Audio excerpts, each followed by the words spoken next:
Hey everybody, Foley here for the weekly news recap, the 12th to the 18th of February 2024. Started a little bit late today. I had some errands to run. Anyway, we're doing this a little bit later in the day. So, what's going on in the video game industry? So, our updates for this week aren't they're not great news. It's basically two games have been delayed. Two games that I'm interested in at least. 11-Bit Studios moves the Thaumaturge release date back to March. Thaumaturge was slated to be released later this month. But it was coming on the heels of Final Fantasy VII Rebirth, and I mean, Skull and Bones I don't think was going to be an issue, but I mean, it probably would have been overshadowed by Final Fantasy VII. So they've decided to delay it back to the date, the 4th of March. I think it's like a 2-week delay, something like that, due to February's busy launch period. The game is complete, but we want to give it space so it can be enjoyed the way we believe it deserves. Yeah, gotta wait about 2 extra weeks, not a big deal. Not going to take that long, really. And, you have Final Fantasy VII to play, so yeah. Another delay that's considerably longer, retro survival horror Heartworm has been delayed to 2025. If you aren't familiar with it, Heartworm is a made for people who love early console era survival horror games with cinematic fixed camera angles and low fidelity visuals, also known as Resident Evil and Silent Hill, those first two games. I've played the demo of the game and it's quite good. I'm really looking forward to it when it is finally out. The enemies might have a little too much health, but that's maybe a personal issue with myself. Anyway, why has it been delayed? Heartworm developer Vincent Andolfi had originally hoped to release Heartworm this year, but after losing publisher, launching a Kickstarter, cancelling the Kickstarter, and then finding a new publisher, they said with all of these delays, it's just no choice. We have not had enough time to polish it and what have you. So yeah, they're going to push that out. But they do have a new publisher now, Dread XP. Dread XP are pretty good for indie survival horror, or indie horror games, not just survival horror. Indie horror games in general, they're a pretty good partner. So it's good that they've gotten Dread XP on board. As pointed out in the article, there is a demo available on Steam. I'd encourage you to give it a look if you're interested in, these kind of indie PS1 throwback games. There's quite a few of them now, and for the most part, they've been pretty good. Epic Games this week, Dakar Desert Rally. It's a rallying game. Play out the Dakar series, which I think takes place across all of the deserts of the world. The Sahara, the Gobi, and like the Arctic Circle, something like that. I mean, if you like that kind of thing, I don't. So, personal preference, if you're interested. There you go. It's free on Epic right now until Thursday, and then it'll be replaced by something else.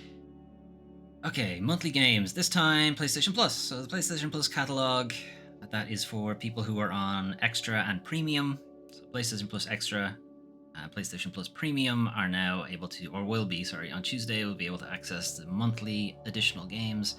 This month, for Premium, Need for Speed Unbound, also known as the good Need for Speed, from people who've played it.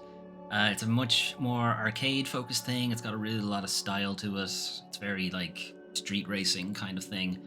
From people who are into those kind of games, they say it's very good. I personally don't really like racing games all that much, but you are somebody who likes racing games and prefers the more arcade-style stuff instead of the more simulation things like Gran Turismo. You give that a shot. The Outer Worlds Spacer's Choice Edition is effectively the Outer Worlds with all the DLC. Initially, when Spacer's Choice Edition was launched, it was actually kind of broken. Kind of struggled to run on modern consoles. I don't know if that's been fixed, so this is a way to find out, I guess. It is free, asterisk. You are paying for the subscription after all, but I mean, it's no additional cost. You can find out if it's still broken. The original Outer Worlds, not broken version is very good. If you liked Fallout New Vegas, it's from the same people. It has the very same comedy to it. It's not meant to be a comedy game exactly, but it does have that sort of vibe. Tales of Arise is the latest game in the Tales series. These are standalone JRPGs. You don't really need to know anything about the series. There's a couple of motifs that come back and some enemy types that you'll recognize and so on, but for the vast majority, it's a bit like Final Fantasy. The stories are completely self-contained, except for when they're not. Tales of Arise, again, is a game I bought at full price and haven't got around to play yet, and now it's free on PlayStation Plus. Son of a bitch. It happens, I think, every month. Anyway, I've been dying to play this because I've heard some really good things about it. Yeah, I need to make some room for it. Assassin's Creed Valhalla. I guess Ubisoft have finally milked all the money they can get out of that, and now they're just going to milk Sony for some additional money. Anyway, Assassin's Creed Valhalla is a gigantic game. Irresponsibly big game. I think way too many things to do, way too many little tiny things on a giant map, you know. Anyway, if you're into Assassin's Creed, I can't say for Valhalla because it's so distant from what the Assassin's Creed series is supposed to be about. But anyway, it's there, it's a big adventure game. It's apparently good.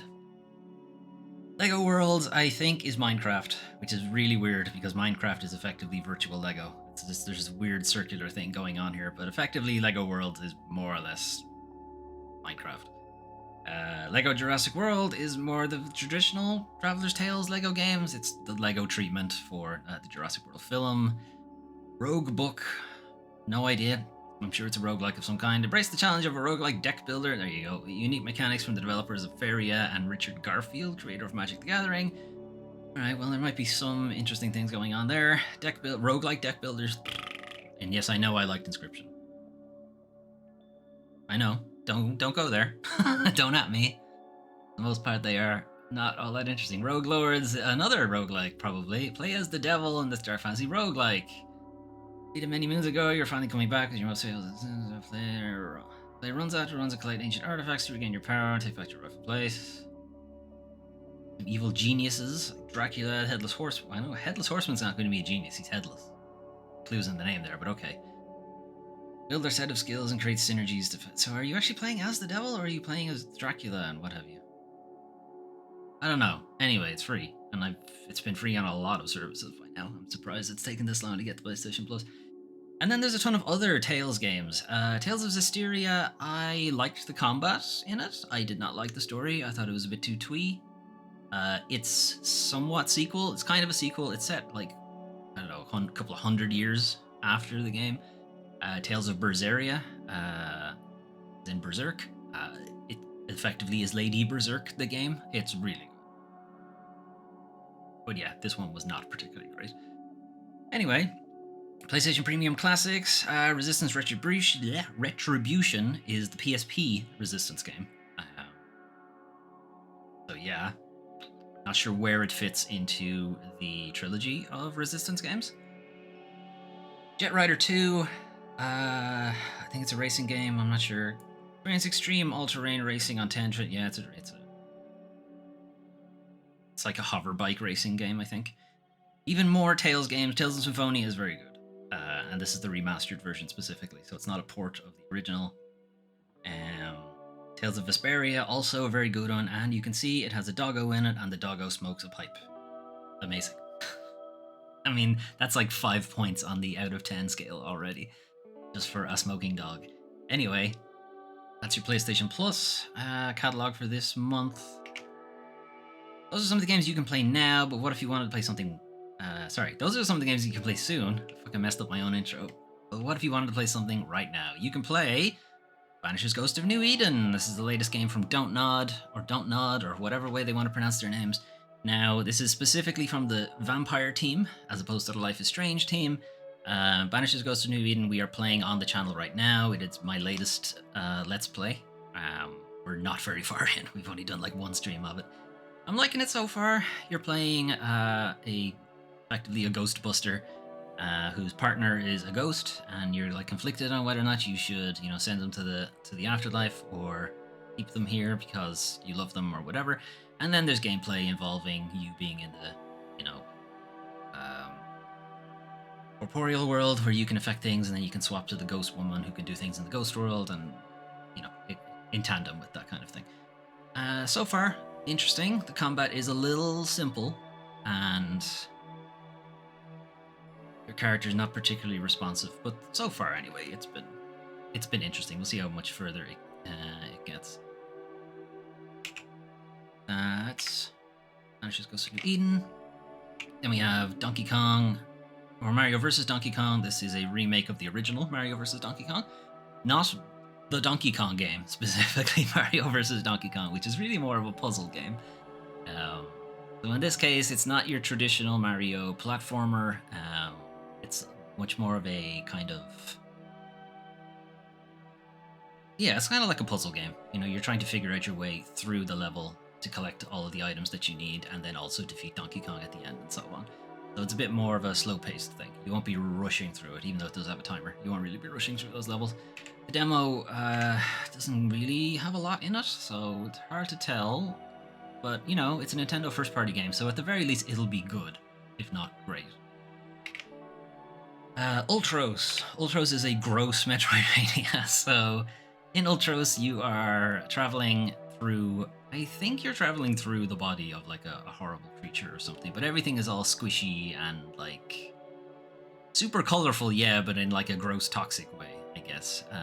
From what I've seen from gameplay, the combat is actually really good, but I can't get over how everything is. Just makes me feel weird. Guess if you can get past that, you might have a really good game there. From what I've heard, it's a very good Metroidvania. But yeah, I can't get past the grossness of it. But here we are. And lots of games out this week. Lizfanga, the Time Warrior, the Time Shift Warrior rather. We played a bit of this in Steam Next Fest. Despite what it might look like, it's not really a like Diablo type thing, like a top-down or isometric action RPG. It's actually more of a strategy game.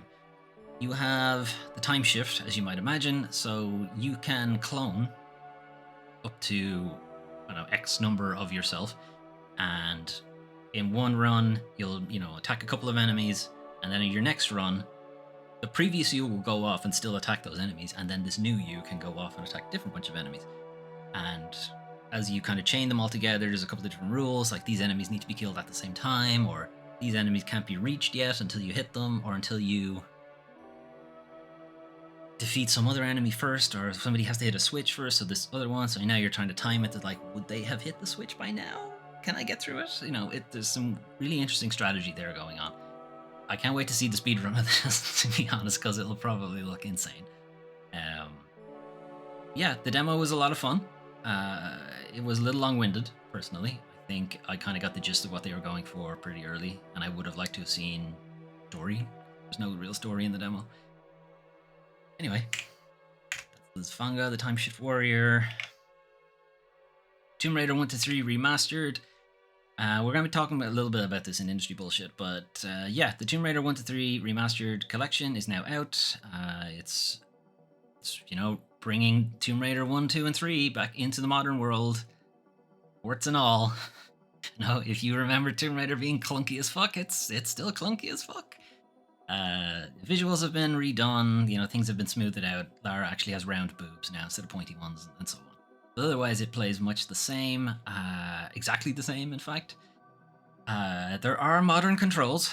I would advise against using them, because the game was not designed with them in mind, and very much does not cater to the modern controls, so I'd avoid that, personally. But, if you can make it work, sure, knock yourself out. Anyway, as I said, we'll talk more about that later. And then last, and very much least, Skull and Bones, it finally is out. Ubisoft have finally been forced to release the game, or Singapore was gonna fucking hit them with enormous fines. If you're not familiar with the background of this, Skull and Bones has been delayed and restarted and rebooted and delayed and so on so many times. Ubisoft have been getting many tax incentives and write-offs from the Singaporean government in order to keep development in Singapore. Part of that contractual obligation, legal obligation possibly, is to actually release the game. So Ubisoft are kind of positioning it as this going to be an amazing game, and oh yeah, everyone needs to get on board and pay us $80 or whatever it is, but this is very much a game they were forced to put out. Let's plays and streams I've seen of it looks very boring. Very, very boring. It's, what everybody kind of wanted was online Assassin's Creed Black Flag. Pretty basic, right? Now, making that work, sure, is obviously going to be difficult, but that's kind of what everybody wanted. That's not what this is. You are on the boat and you go to point A, you press a button, then you go to point B and you press a button. There's none of this kind of jumping off mid-voyage going to check out an island for fun. You have to disembark at a particular location, and you can only do that if you have a mission, and you can't really, take control of your character and jump across to the other boat and start attacking people. It's all very almost mobile gameplay. You know, everything is kind of done for you. You just have to press a button. Anyway, give it a shot yourselves. Or not give it a shot, because it's actually a full price game. It's not even a free to play game, so maybe don't give it a shot yourselves. Maybe go check a few streams and see what you think of it. But no, it's not the game that people wanted. And yeah, let's ignore it. Moving on. Unfortunately, though, it is now time to talk about the worst parts of video game industry. So, Xbox were meant to have this big podcast business update thing that was going to put everyone's questions and everyone's problems about the exclusivity and what have you. They were going to fix all of it and everyone will understand what's going to happen. No, we don't. We still don't really know because they told us fucking nothing. As pointed out in Kotaku's Alyssa Mercante here says, this could have been an email. It could easily have just been a press release. They did not need to make a big stink about this for so long. Right, so we'll get some of the bigger news out of the way. The whole exclusivity thing. Is Starfield or Indiana Jones going to be on PlayStation or Switch or PC or anything like that? No, is the answer. Well, not for on PC they will be, but PlayStation and so on, no. Starfield and Indiana Jones are not going to be on different platforms. It's debatable whether they were going to be, and then the big backlash about it maybe stopped Microsoft from doing it. We don't know. Because the arguments they make for the games that are coming to PlayStation, because there are games coming to PlayStation, the argument also applies to Starfield and Indiana Jones, so why aren't those games coming as well? Anyway, so the podcast was basically one big reactive response to the rather fervent Xbox community rather than an update the team had planned on making for months. Even though that's how they build it, it very much did not feel that way. If the plan was to put games like Starfield or Indiana Jones on other platforms, what has changed? Don't know, because they didn't go into it, but they did confirm that 4 titles would be coming, but neglected to mention what 4 titles. Left it up to the individual teams to do that themselves, which is, of course, a huge mistake, because now people are going to be speculating on what those games are. Anyway, the question was if either of those 4 games were going to be Indiana Jones or Starfield, or, kind of forefront in the kind of rumor mill, to most likely to rile up the Xbox console warrior guys. Phil Spencer confirmed it wasn't any of those, but why not? Because Starfield does need legs, really, because no one's really playing it, and Indiana Jones, I kind of feel like Disney will possibly force the issue on them. It's far enough out that they could possibly just let this blow over, and then they will just release it on PlayStation.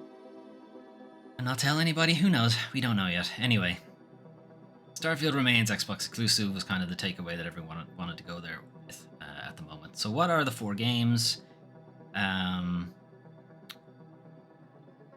As I said, Phil Spencer didn't mention what the 4 games were, but did allude to what type of games they are. So 2 of them are live services, or long-running community-driven games is how they were built, but that's kind of code for a live service game. And the other 2 were built as smaller games that have done as well as they're going to do on their current platform. Which means games that launch pretty much directly into Game Pass and don't have any kind of DLC or expansion or anything like that going with them, which really should be Starfield as well, but it's not included. So the general gist for most people is that the 2 live service games are going to be probably Sea of Thieves and Grounded. Sea of Thieves has been rumored already for a good while. Rare themselves have put out tweets that are sort of alluding to maybe it's coming to Switch and PlayStation. Grounded, people kind of assumed because it's effectively done now. It's not really in its early access period anymore, so it's a decent candidate to release as well. The 2 smaller games, there aren't too many first-party small games from Xbox right now, so it's kind of easy to narrow them down. It's Hi-Fi Rush is one of them, and the second one I had in my head 2 seconds ago, and now I don't remember what it was. God fucking damn it. This stupid brain. Hi-Fi Rush is definitely one of them. What was the other one? I'm going to remember this at like 10 p.m. tonight. Anyway, there was another smaller game. It has escaped me. Maybe it's in the article.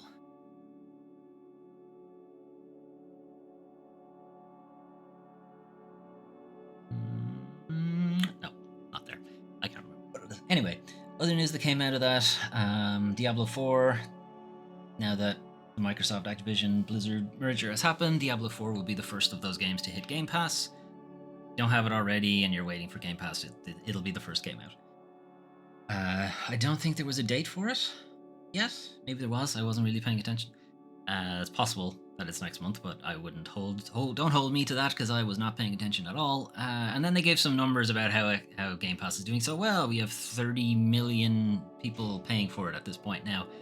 What they neglected to mention is that that also includes Game Pass Core, which is what you need if you want to play multiplayer. You know, it's the multiplayer subscription thing for Xbox, in the same way PlayStation Plus Basic or Essential, I think is what it's called. PlayStation Plus Basic Bitch is required if you want to play online and so on. So that 32 million is maybe a little bit misleading. It's not people paying for the full Game Pass subscription. But yeah, a big reason why Hi-Fi Rush, at least, and the other game that I can't think of, are coming to other platforms is because they're not making money off the games, because it's Game Pass. You know, they launched it directly into Game Pass, so not too many people are buying it outright, or the ones that were going to buy it outright have at this point. So they're thinking, hey, we can sell it on PlayStation or Switch, and since they don't have Game Pass on that platform, they'd have to buy it outright. That's kind of the way it's looking at. Fuck was that other game? Can't fucking think of it now. All right. Anyway, I'm gonna move on. Right. So Disco Elysium news. It's been a really long time since we've heard too much from the Zaum fucking bullshit. If you may recall, I think it was last year, there was this big stink going on at Zaum where all of the creative writers and directors and so on, the people who kind of founded the company, were pushed out by these moneyed interests in a kind of hostile takeover sort of thing. There were lawsuits. Some of them were dropped. Some of them were just let go. Some of them were thrown out and so on. But the kind of stink about it was that basically the people responsible for Disco Elysium had been pushed out of the company, and it had been taken over by venture capitalist type people. Some of them who are actually guilty of doing financial fraud. But okay, they were still allowed to run a company. Anyway, this is an update to that coming out of Sports Illustrated, which I didn't know had a video game section, but apparently they do, and apparently it's quite good. So we might see more of this in the future. Anyway, so the original story was there's going to be some layoffs at Zaum. 24 workers are being let go. A lot of them are people that were attached to a project codenamed X7, which, as it turned out, was going to be Disco Elysium expansion stuff. Apparently, that project has been started and stopped multiple times. So it's not exactly surprising, but still a little disappointing. Among the staff members to be laid off, though, includes Argo Tulik, the very last remaining writer at Zaum who actually worked on Disco Elysium. So now, nobody involved in Disco Elysium is still there. Speaking on the record, too, good luck, have fun, which I think is what they call video game Sports Illustrated bit. I'm not sure, but anyway. The cancellation of X7 came at 10 a.m. Through an email sent by CEO, said that the project cancellations were nothing new. Why did I highlight that?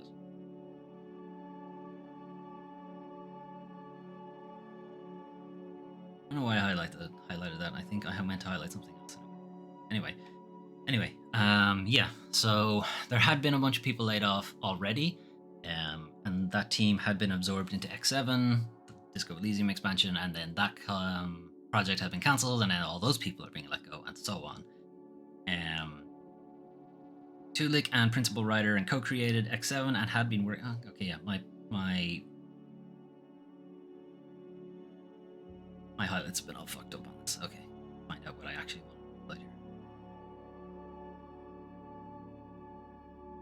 Had been working on the game since 2022. You couldn't go into any details. Okay, so Dora Klingic, who was also a writer on X7, as well as a little bit on Disco Elysium's Final Cut, as well, agreed to speak on record. She joined Zaum in 2022. She likened to being... Okay, yeah, this is what I wanted to highlight. Being born into Yugoslavia in the 90s, you've missed the party, and now all you get is bloodshed. The last 2 months of X7 were rife with crunch, burnout, and conflict, and then they just cancelled the whole thing. Because green is meant to be quotes, and none of these are quotes. So, anyway, sorry. maybe we won't have Sports Illustrated in the future because it fucks up my highlighting stuff. Anyway, 2 hours after the initial email went out, there was a campfire video with the C-suite people, Ilmar Kompas, Tonis Havel, President Ed Thomas Wozzeski, talking about the cancellation of X7, redundancies, and so on. But in a rather strange change, they were only going to be answering pre-selected questions. And Tulik mentioned that they were easy ones. And Tulik said during this more than 7 years at Zaum, this was the first time he had ever had a meeting with these people where the microphones and comments were disabled entirely. Clearly, they did not want anyone talking back to them about it. He seemed flabbergasted at the tone deafness of what leadership said during the call, quoting the trio to have said, "We are nurturing intellectual growth, fostering a strong sense of community with our team, and creating games that are not just entertaining, but are also deeply meaningful." Or he added, "I'm not making this shit up, those were the exact words they used." So clearly Tulik was not particularly happy with what was said there. Afterward, Tulik mentioned that, okay, so everyone's going to have a score assigned to them based on some apparently objective criteria. The criteria itself was not made available to anybody, and the lowest scoring people were going to be let off, of course, or laid off rather. A third or a little less of the total workforce at Zaum will be impacted by the announced redundancies, according to sources. Yada yada.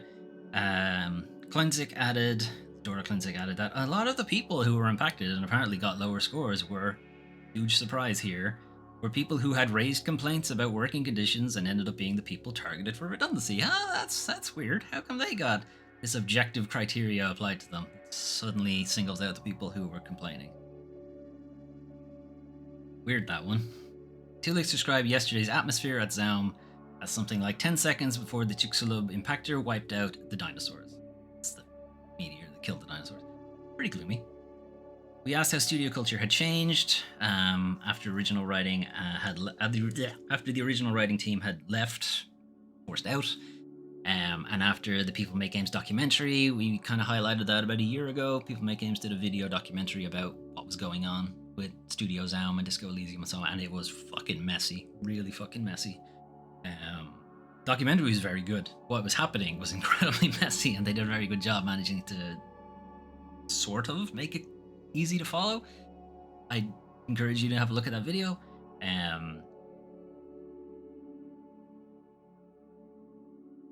Not sure who's talking here. Oh, it's Tulik as well. Okay, so it was like transitioning from the Soviet Union to the fascist Russian Federation, and this is kind of where it's clear he had a big influence on the writing of the game, because he just said this like off the top of his head. Wearing the dead cultural movement like a skin costume, role-playing communism, lying for dollars and yen. Like, holy shit. The PMG doc changed lots of things in the studio, personality dynamics, and none for the better. So they kind of took umbrage on what was said in the PMG documentary and just made life difficult for everybody, really. He estimates that Zaum will forever stay a one-studio game. The individuals of Zaum, the cultural movement, have left the corporate body behind, like the king cobra slithering out of its dead skin. Remember, we promised, un jour je serai de retour près de toi, which is a phrase that is at the end of Disco Elysium, which is basically one day we'll be by your side again. Anyway, it's all very doom and gloom. It's probably the last you'll hear of Disco Elysium. I imagine the studio will eventually be liquidated. There's another quote here talking about how women were not treated the same and their work wasn't particularly valued. Tulik said, yep, absolutely, you'd have to be blind not to see that. I know at least 5 women who've left or been made to leave the studio since Disco's launch. He named Tonis Havel as a major factor. 0 women in creative leadership and very few women in leadership positions. State the fish starts rotting from the head, not the tail or the midsection. Don't get angry at the junior people. People who are there just doing their job are not the people responsible for what's happening. It's the people this quote is particularly good.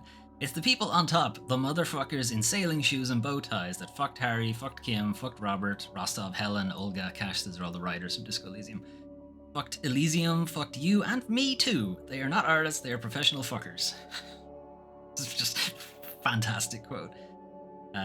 He also then did reference Tonis Havel's background as a, convicted financial criminal, and why was he allowed to be in control of finances and so on. He's even changed his name. People can't Google him as easily, I guess, something like that. He was sentenced to be guilty of investment fund fraud in Estonia in 2014. Kind of feel that should disbar him from doing anything related to company financials at that point, but apparently not. And then there's some mention here from kind of the stuff that was gone over in the PMG documentary is that they potentially used illegal means to acquire control of the company and then force people out. I've seen good work done at ZAM. I've also seen management and production staff terrorizing creatives, lying, playing power games, turning people against each other, destroying relationships and people's self-esteem. For this, there have been no repercussions, so no one's particularly happy about any of this. The mask has slipped from the face of capital. What remains at ZAM is a cold, careless company where managers wage war against their own creatives, where artistry is second to property, and where corporate strategy is formed by an arrogant disdain for their own audience. Cool. Now, my highlights getting fucked up. This was a pretty good article, so I will just look into why my highlights got fucked up, I guess. Wouldn't have been because of this. Actually, it might have been because.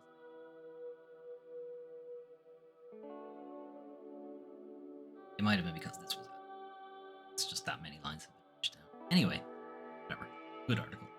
But yeah, Disco Elysium is probably going to be a one and done thing. Expect a sequel anytime soon. Speaking of mismanagement, Embracer has now laid off 8% of staff. Restructuring reaches mature stages, apparently. So, with an additional 483 people laid off in this quarter, that's now 1,387 employees have now lost their jobs in the last 2 quarters, which is still not as much as Microsoft layoffs, but still, that's quite a lot of people, and none of them at the top. Not a single one of them was C-suite. Because they don't get fired, they get to just retire. Anyway, Embracer still has a few larger structured divestment processes ongoing, so it looks like they're going to be selling off some studios or some IPs or something. Divestment meaning we need to get rid of it. Overruling principle is to always... Okay, do you want to have the summation, the exact sentence for what is wrong with the video game industry? Overruling principle is to always maximize shareholder value in any given situation. There you go. There's the problem with the video game industry in one sentence. Anyway, Wing4 has also admitted the company is unlikely to reach the restructuring program's target of under 8 billion, whatever SEK is. I don't know.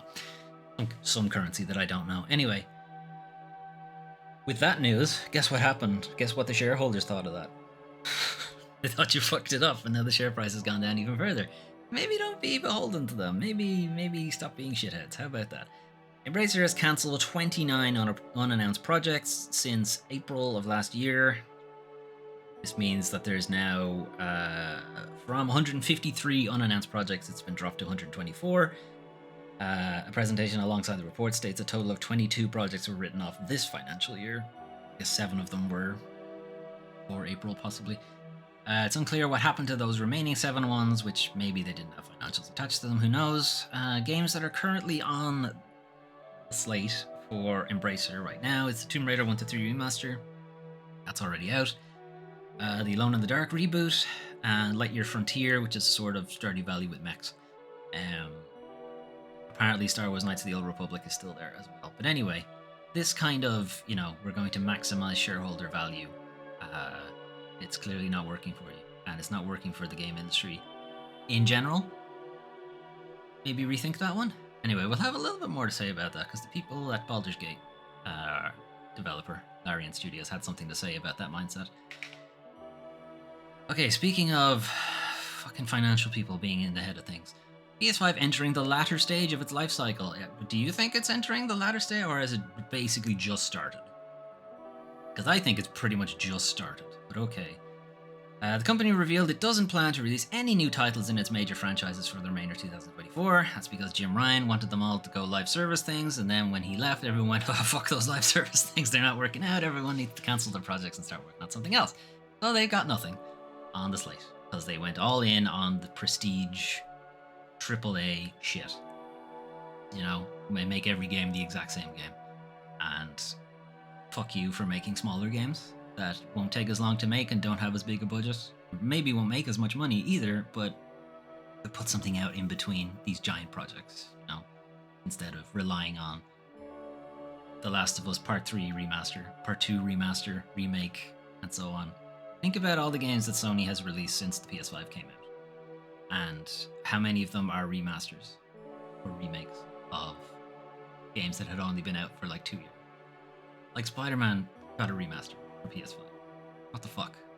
Couldn't have made something else, something smaller in the meantime? No, you had to make Spider-Man again. Last of Us, you had to make that 8 times? Something ridiculous? You know? You couldn't have put an Ape Escape out or something like that, no? You couldn't have put a Siphon Filter out, any kind of smaller title. Where are all of these IPs disappeared to? No, we haven't seen an Infamous in ages because Sucker Punch is busy with Ghost of Tsushima. No, you own the IP, you could give it to a different studio. You shut down Japan Studio, so any of your kind of interesting smaller titles aren't getting made anymore. We're not seeing Gravity Rush, we're not seeing Shadow of the Colossus, Not seeing Vib Ribbon or Rez. That's not being made by Sony anymore. You sold off Crash Bandicoot, so you're not doing that anymore either. Astro. We're allegedly getting a new Astro game at some point, but why that needs to be a huge prestige title, who knows? Looking ahead, PS5 will enter the latter stage of its life cycle, according to Senior VP. It's kind of bullshit because, as is pointed out in this Kotaku article by Jen Glennon, people couldn't even get their hands on the PS5 for years because of COVID, for the most part. Unusually difficult to obtain for nearly 2 years after launch because of the supply chain stuff around COVID and then the war in Ukraine and so on. And then any time the console was available, it was bought up by scalpers who would then sell it for ridiculous amounts of money. So still, people could not get their hands on the game. It was really only 2003, maybe, the end of 2002 possibly, where people could, reliably get a PS5 if they wanted it. They're pretending that the life cycle started at 2020 when the console launched. Thing is, it's about 3 years, maybe 4 years, that people couldn't really get the console. It's really only hitting its stride now, and you want to say, now get ready for PS6. No, fuck you. There's so much time left in the PS5. Stop messing around. Anyway, PS5 consoles only became widely available at MSRP in the last year or so because scalpers stopped scalping. But yeah, I guess they're getting ready for PS6, which is absolutely ridiculous. Immortals of Aveum proves it's a grim time for single-player games. No, it doesn't. There are so many single-player games that are doing well. Immortals of Aveum was just bad. It was bad and it was poorly marketed. Anyway, Immortals of Aveum launched to pretty much universal ambivalence, and shortly after the team laid off around half its workforce due to poor sales. I think it also launched in Game Pass, which also probably didn't help your sales all that much. They revealed that the game's budget was around $125 million. Why? Between development costs and publisher Electronic Arts marketing and distribution, so EA put in about $40 million for marketing, and the rest of it was investment capital from the studio itself. Because the game undersold, it was impossible to recoup such high costs. I wonder, maybe you shouldn't put so much money into it then, yeah? Okay. Trying to make a AAA single-player shooter in today's market was a truly awful idea. No, it wasn't. Just make an interesting shooter. Okay, and it didn't have to be AAA. It could have been AA. It would have been fine. Single A. B, even. Fine. We are crying out for those games. We don't need a giant game that has you in it for 400 hours and you're doing the same thing over and over again. Anyway, not everyone loved it. It reviewed pretty well, currently sitting at 74. I wouldn't argue that's not pretty well. It's okay. On OpenCritic, mostly positive on Steam, but nobody bought it. Okay, 2 things. 1, you launched into Game Pass. 1 mistake. And 2, you were selling it for $80.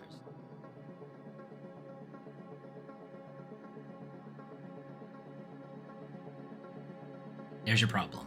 Anyway, ideally studios would scale back from huge open world, do anything and go anywhere games, desperately chasing ultra detailed photorealism in favor of something that is sustainable, but the video game industry's idea of sustainability is almost exclusively making a forever game that is constantly demanding people money and time. Yes, that is kind of where the money end of the video game industry goes, is to just make a game that's on all the time. Can't step away from it because you'll miss something. It just constantly demands your attention all the time. And people are fatigued by it. They are either fatigued by it or they have found their one game that is already doing that and they do not have time to add another game to that bracket because the first game already requires all of their time.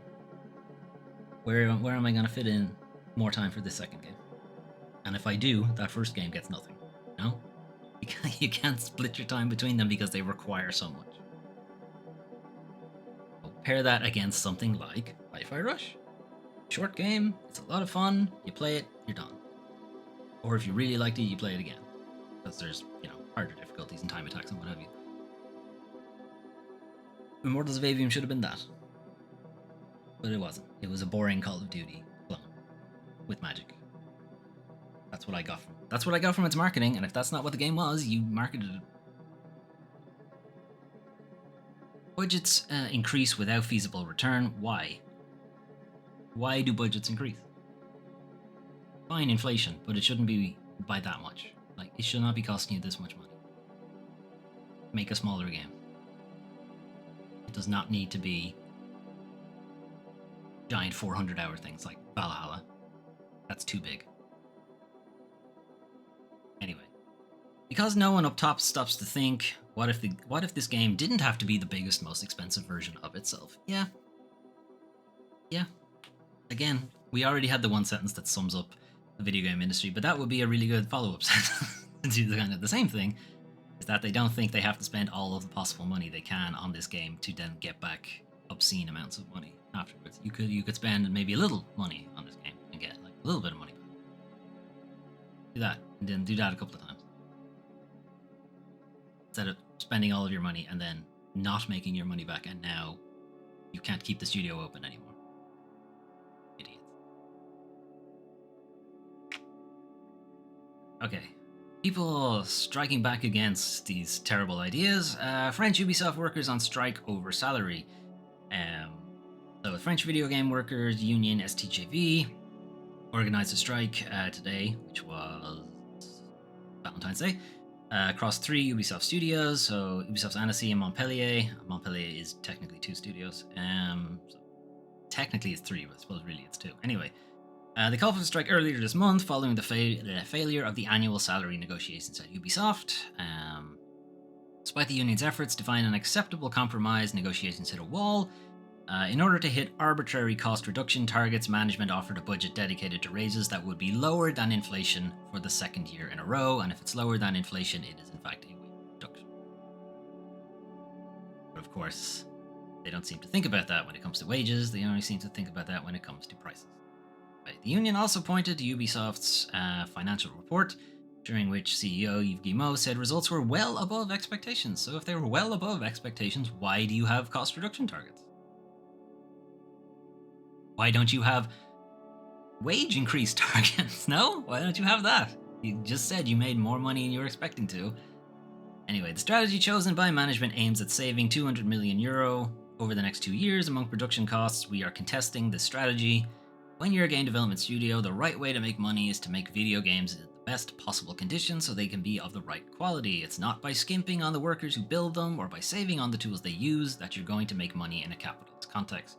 Workers want to be proud of what they ship, and overall, it's not by struggling to pay your rent or by working in poor conditions that you can work properly. Yes, preach. Preach it, French union, guys. Wonder how that sounds in French. So yeah, there's been a strike. Whether anything actually changes, who knows? As of February 16th, 700 Ubisoft workers joined the picket line earlier in the week.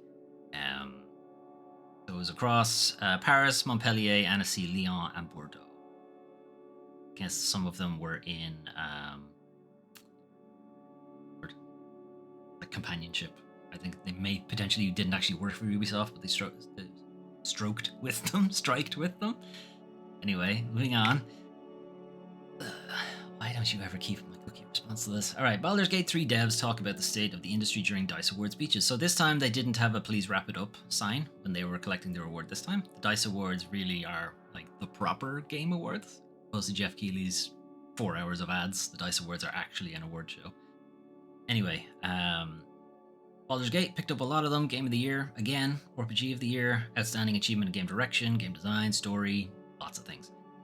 During the Game of the Year acceptance speech, Baldur's Gate 3 developers took an opportunity to address the state of the games industry, which they did not get to do at the Game Awards. Anyway, this is coming from Michael Dowse, who is Larian Studios Director of Publishing. This is a really human industry, and we're really bad sometimes at showing developers that what they're worth, and showing the players at home that we care about them. It's kind of the elephant in the room, especially surrounded by all this opulence. Pretty nice stage, to be fair.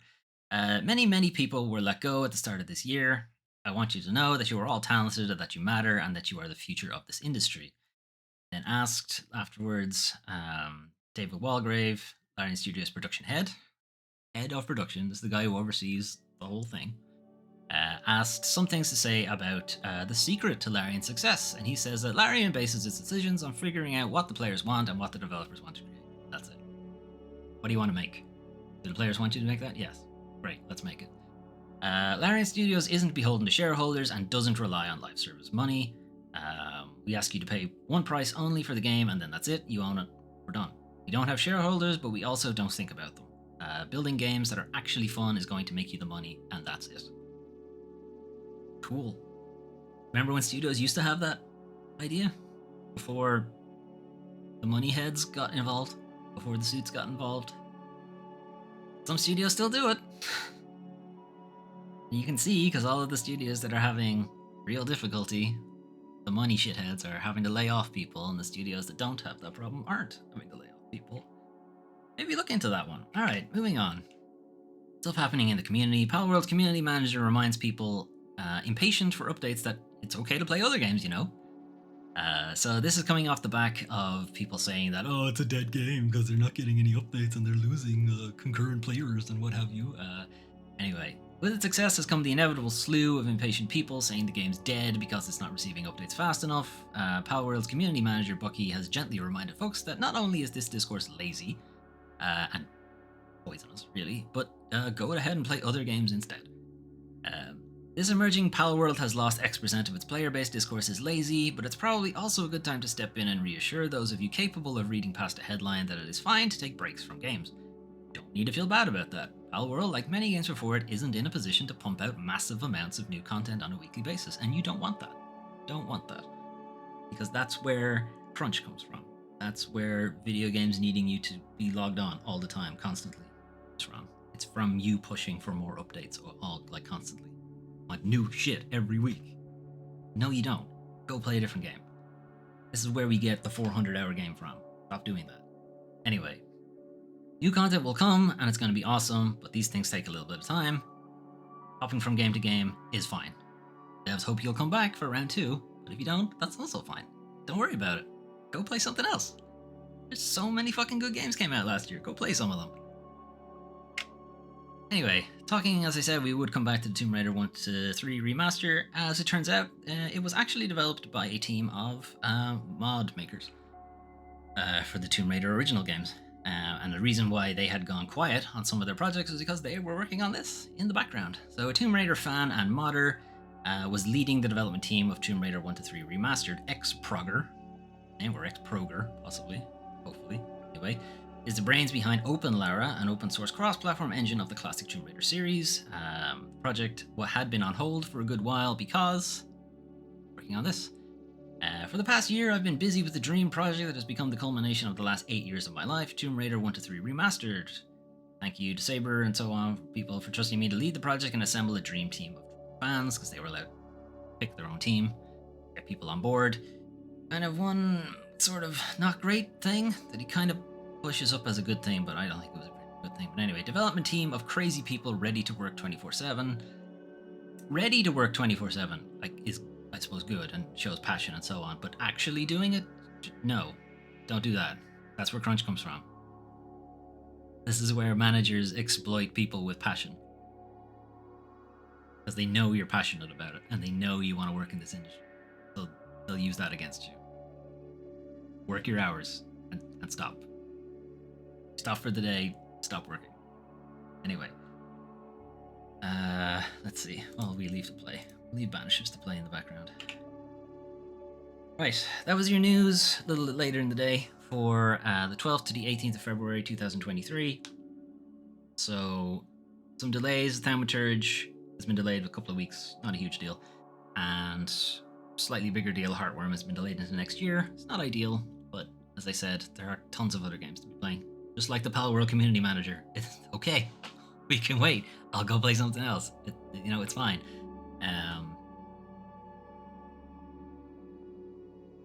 Monthly games, PlayStation Plus. The standout's probably Tales of Arise, even though I haven't played it yet, so I don't know if it's actually any good.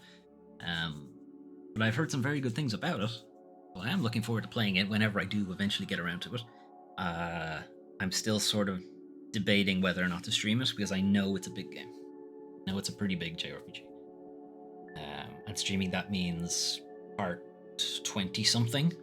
That's what we're going to be looking at. It's like 20 something weeks of playing it. That's gonna get old and boring after a while, I think. And I'd rather not stretch it out that far. So I don't know. I'm thinking about it. We might just do multiple streams of it a week. Anyway, not talking about it anymore. New releases, you can see Banishers. We are playing on the channel right now.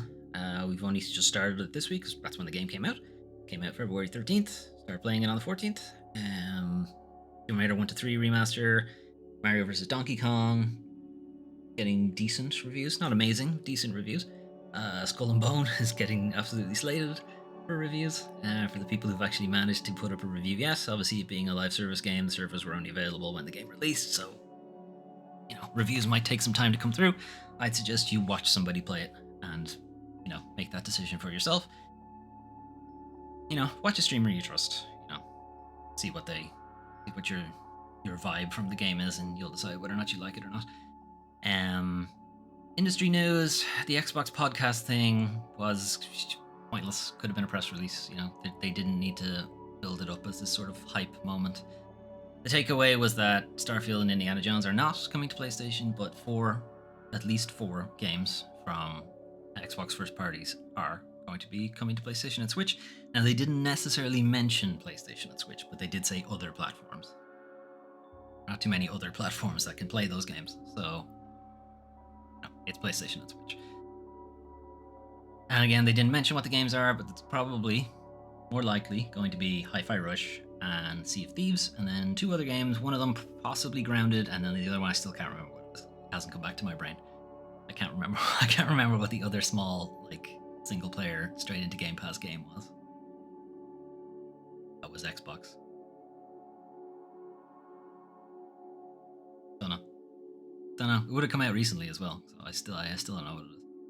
Anyway, Studio Zaum is probably done.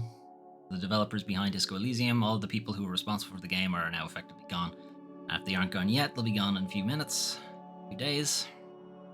A lot of them have been forced out by venture capital shitheads. Anyway, so that's probably the end of Studio Zaum.